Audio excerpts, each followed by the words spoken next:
Um, this is the lesson that is based on a poem, a spoken word poem, that I found 11 years ago. And I've saved it until Charlie was old enough to hear it. Over those years, I've gained 2 more daughters that mean the world to me, and I'm going to share that poem with them as well. When it comes time for that, we'll see if I make it through, because periodically I've watched it and listened to it over the 11 years, and I cry like a baby every time. So we'll save it till the end. Now, this lesson's for everyone in the audience, but it's really focused on the women, and particularly the younger women in our audience and online today. And we're all very familiar with the verse in Proverbs chapter 31, verse 10, where it says, "Who can find a virtuous woman? Her price is far above rubies." And we understand that, and we talk about the value that women in the Bible had, and the amazing traits that they have, and the wonderful ability and just amazing women and young ladies that we have in this congregation. And I want to look at that, because I think oftentimes you as women, as young ladies, undersell yourselves.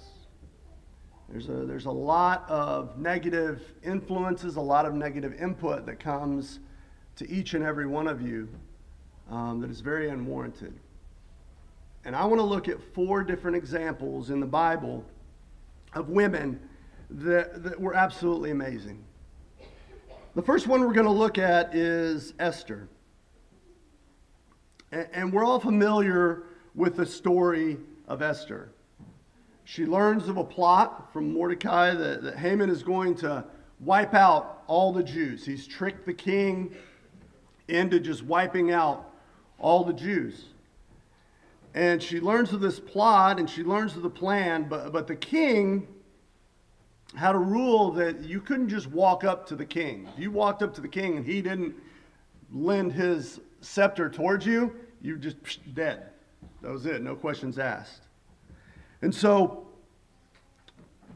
she learns of this plan, and in Esther 4, it says, "All the king's servants and the people of the king's provinces do know that whatsoever, whether man or woman, shall come under the king into the inner court who is not called, and there's one law to put him to death, except such to whom the king shall hold out the golden scepter that he might live.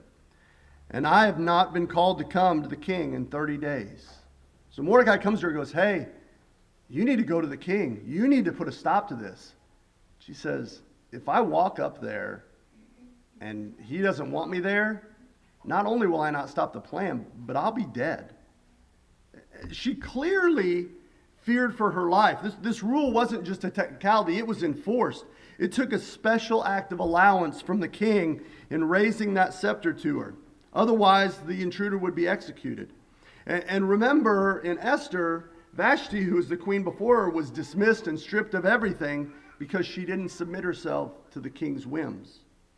And by appearing in this court uninvited, Esther would place herself under the whims of the king, and very well could die. The fear that Esther felt, the fear that she displayed, she knew that her life was in risk, but she also knew that she had to take action.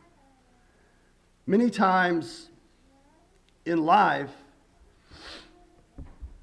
especially as young ladies, there are going to be decisions that you have to make. There are going to be choices that you have to make, and they will not be easy. The world does not make those decisions easy for you. And you may feel like, if I make this decision, my life will end. Maybe not physically, but emotionally. You may feel like, I'll be left alone. I won't have anything if I make these choices. If I go against my friends or my boyfriend or whatever in this instance, I'm not going to have anyone. This is the fear that Esther felt. So let's look and see what Esther did in verse 16. Esther tells Mordecai, she says, "Go gather all the Jews that are present in Shushan and fast for me, neither eat nor drink for 3 days or night. I also and my maidens will fast likewise. So I will go unto the king, which is not according to the law, and if I perish, I perish. So Esther's faced this tough choice. I've got to make this decision. What does she do? The first thing she does is lean upon those around her and upon God. After prayer and fasting, leaning upon those relationships, she was able to approach that situation with boldness. In chapter 5, verse 1, it says, Now it came to pass on the third day that Esther put on her royal apparel, stood in the inner court of the king's house, over against the king's house, and the king sat upon the royal throne in the royal house, against the gate of the house. And it went so, when the king saw Esther the queen standing in the court, that she obtained favor in his sight. And the king held out to Esther the golden sepulchre in his hand. So Esther drew near and touched it. And then the king said unto her, What wilt thou, Queen Esther? What is thy request? It shall be given unto thee up to half the kingdom. And we know how the story went. She was able to save the entire Jewish nation because of her boldness. Her boldness to provide. Isaiah chapter 41, verse 10, it says, Fear not, for I am with thee, be not dismayed, for I am thy God, I will strengthen thee, yea, I will help thee, yea, I will uphold thee in thy right hand of my righteousness. Fear is a normal response. But how someone responds to fear is determined by their character. And that's what boldness is. That's what Esther has. That's what's in each one of you. Boldness isn't the absence of anxiety or fear. Those emotions are going to come. Boldness is the choice to do what's right, the choice to lean upon God, to lean upon your Christian brothers and sisters, even when it's risky, even when it's difficult, even when it's oh so hard and everything in your body tells you this is not going to go well, but I have to do it. And that boldness becomes much easier when we look to God for the strength that's required. The next person I want to look at is Ruth. Ruth had an amazing example of faithfulness, an unexpected faithfulness. Now, the story of Ruth, we have Ruth, and her mother-in-law is Naomi. Naomi had a husband. Naomi had 2 sons, one of which Ruth was married to. And her husband and her sons, which was Ruth's husband, all passed away. So they were all widows. And Naomi says to her 2 daughter-in-laws, Hey, you need to leave. I can't provide for you. You got to go. One of the daughter-in-laws leaves and goes back to her family. But Ruth answers in Ruth chapter 1 and verse 16, she said, Entreat me not to leave thee, to return from following thee. For whether thou goest, I will go. Whether thou lodgest, I will lodge. Thy people shall be my people, and thy God shall be my God. Where thou diest will I die, and where there I will be buried. The Lord do so to me, and more also, if I ought to but death part thee and me. So not only was Ruth an example of faithfulness to Naomi, she said, Hey, I'm not going to leave you. But she became faithful to the God of Israel, which was not her God. She only recently began following him. She chose to follow God and rely on him for strength and guidance, which gives us a beautiful picture of God's love. Remember, she was a little different from our heroes in the Bible. Ruth wasn't born into the Jewish kingdom. Ruth didn't know about God prior to this. Yet God loved her. He gave her strength, he gave her endurance, and he poured out the blessing upon her. This woman likely grew up worshiping idols, and still God used her to accomplish great things for him. And I love this about Ruth's story. It helps us see that even in the days that we make mistakes, even in the days that we make bad choices, God remains faithful to us. He loves us unconditionally. It shows that sometimes you're going to have those days when you look in the mirror, ladies, and you're not going to like what you see. The world around you is going to tell you you're not enough. You're not beautiful. You're not valued. But God always loves you. God always cares for you. And there's always hope in God if we turn to Him in faithfulness and let Him help. And here's the thing.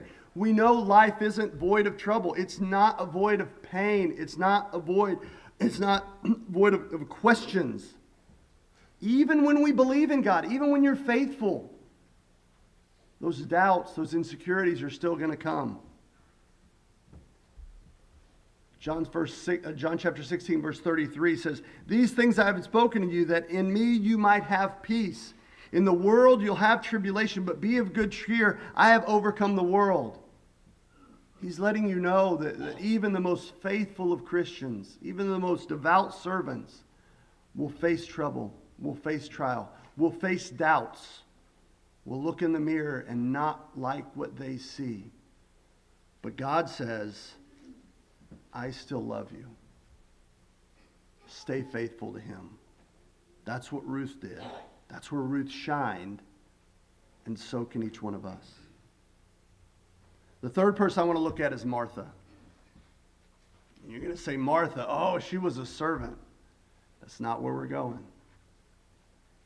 Martha, I think, gets a bad rap a lot of times because she stayed in the kitchen when Jesus was in there, and Mary went and listened to Jesus. We'll get into Mary in a second. But Martha gets an unfair bad rap, I think. John chapter 11, verse 1 and 3. This is the account of Lazarus. In John chapter 11, now a certain man was sick named Lazarus of Bethany in the town of Mary and her sister Martha. It was that Mary which anointed the Lord with ointment and wiped his feet with her hair, whose brother Lazarus was sick. Therefore his sisters sent unto him, saying, Lord, behold, he whom thou lovest is sick.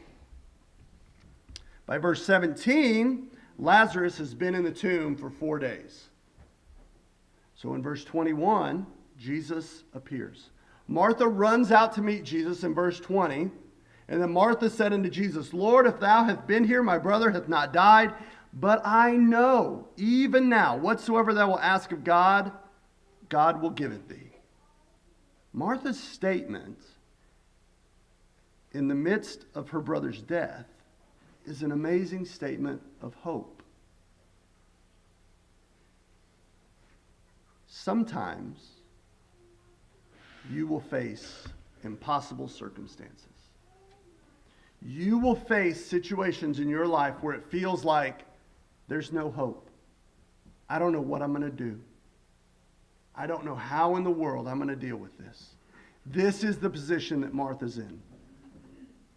And she looks to God and she says, I know no matter how bad it seems, no matter how rough it is, you can help me. When we find ourselves in those situations, when you find yourself in a situation that you think, I don't know how in the world I'm going to deal with this, you remember Martha, and you remember the hope that she had, and you lean upon God in prayer, and you ask Him, and He will not fail you. He'll help you through it. We can all have the hope, and God will still work no matter how hopeless the situation seems. The last one we're going to look at is Mary. And Mary had a heart for God. Mary's popular in the Bible for a few reasons. One of them is based on her story we talked about earlier, of her choosing to listen to Jesus and be at His feet rather than stay in the kitchen and help Martha. But Mary was drawn to Jesus because she had a heart for God. She wanted and desired to hear every single word that was coming out of His mouth. Her attitude reminds us of the psalmist in Psalms chapter 42, verse 1, where it says, As the deer panteth for the water, so my soul longeth after thee. That was Martha. She wanted to hear what Christ had to say. Mary did this because she felt a need for Jesus. She knew how important it was to have Jesus in her life. Jesus had the answers to questions she didn't even know she was going to ask yet. but she knew he was the answer. We read in Luke chapter 7, verse 37, "And behold, a woman in the city, which was a sinner, when she knew that Jesus was meat in the Pharisee's house, brought an alabaster box of ointment.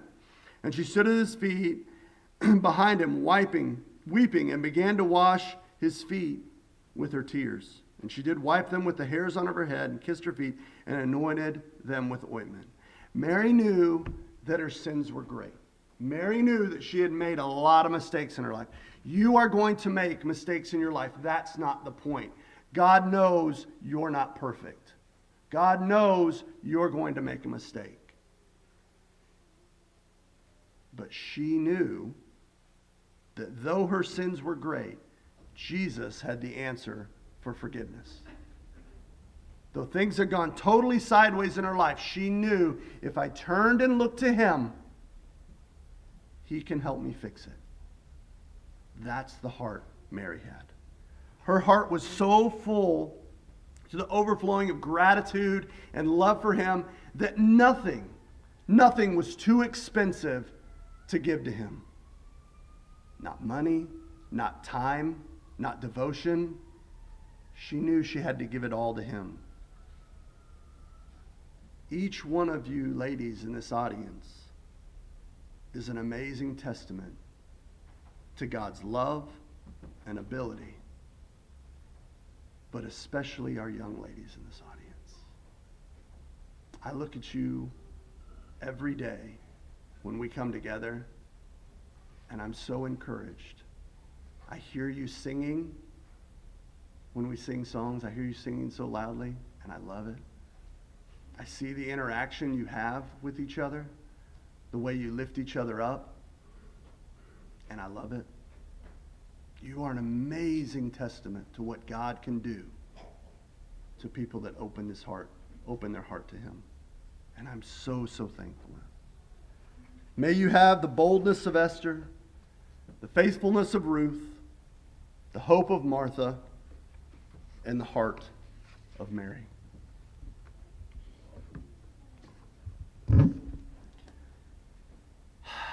Now to the poem I've waited 11 years for.